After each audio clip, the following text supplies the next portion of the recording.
We all remember in 1989 when the Berlin Wall fell.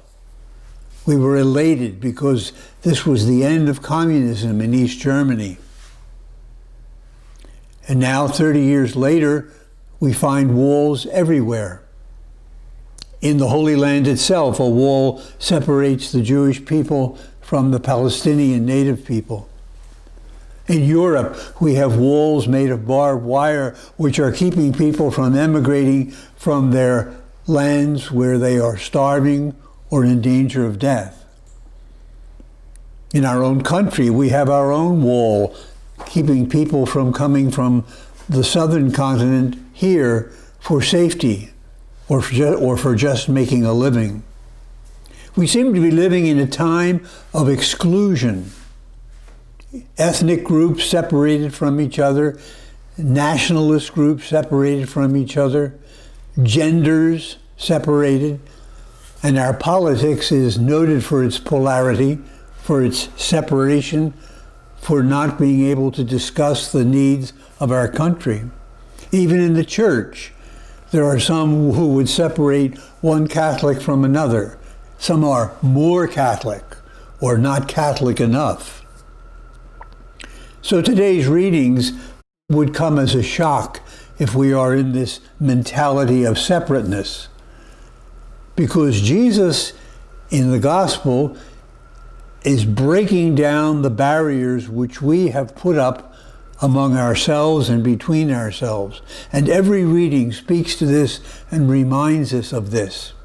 In the first reading, the prophet is speaking to the Jewish people, and he's telling them all the nations of the world are going to stream to the temple to worship God.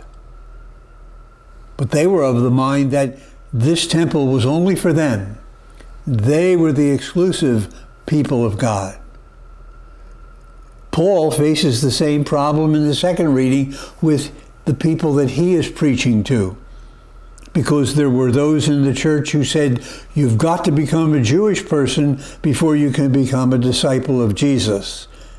And Paul is saying that is not so.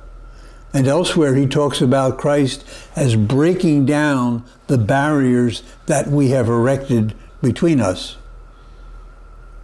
And if you ever thought that Jesus was just pretending to be a human being, his response to the woman in the gospel today should do away with that.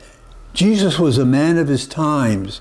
He had been enculturated and socialized by the people among whom he was living. So he should not have been speaking to a woman at all, because men don't speak to women in public places. He should not have been speaking to this foreign woman, a woman of another country, of another nation. And yet he overcomes all these exclusive barriers to go to this woman and to admit her to the mercy of God because she persisted in asking him. Because there is no barrier with the mercy of God.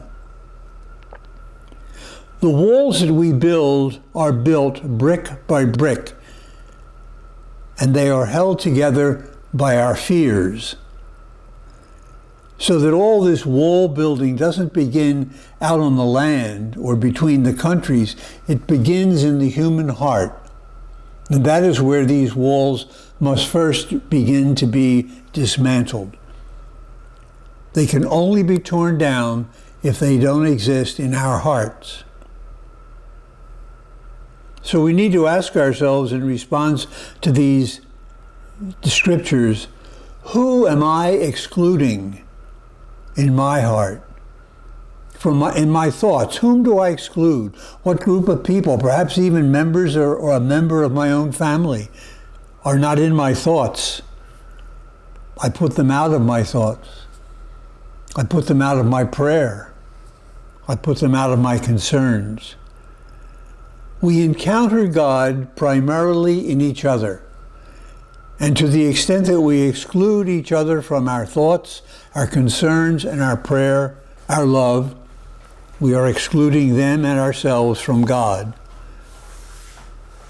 All encounters with God begin with us, provided there are no walls that separate us from others. The deconstruction of walls begins, first of all, with prayer and with facing our fears.